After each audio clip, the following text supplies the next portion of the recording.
Back to news. ఇక కూటమి ప్రభుత్వంపై తప్పుడు ప్రచారం చేసిన మాస్ పుష్ప అలియాస్ రమేష్ ని అరెస్ట్ చేశారు పోలీసులు. బుక్కపట్నం పోలీసులు రమేష్ ని అదుపులోకి తీసుకున్నారు. తన మానసిక స్థితి బాగోలేక అలా చెప్పానని అన్నాడు.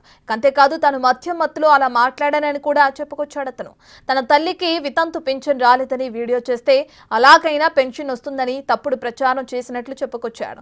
తనకెవరూ ఇలా చేయమని చెప్పలేదని, తన వెనుక వైసీపీ నేతలు ఎవరూ లేరని, ఇలా చేయమని తనకెవరూ చెప్పలేదని కూడా అన్నాడు రమేష్. తనకు చంద్రబాబు పవన్ పై ఎలాంటి కక్ష లేదని కూడా చెప్పాడు రమేష్.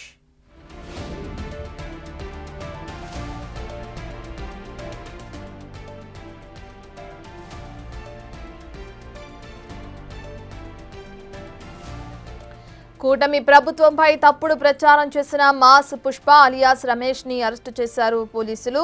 బుక్కపట్నం పోలీసులు రమేష్ ని అదుపులోకి తీసుకున్నారు. తన మానసిక స్థితి బాగోలేక అలా చెప్పానని అన్నాడు.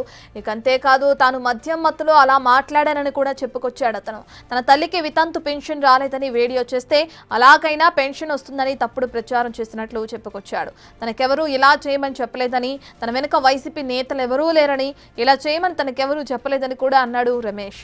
తనకు చంద్రబాబు పవన్ పై ఎలాంటి కక్ష లేదని కూడా చెప్పాడు రమేష్.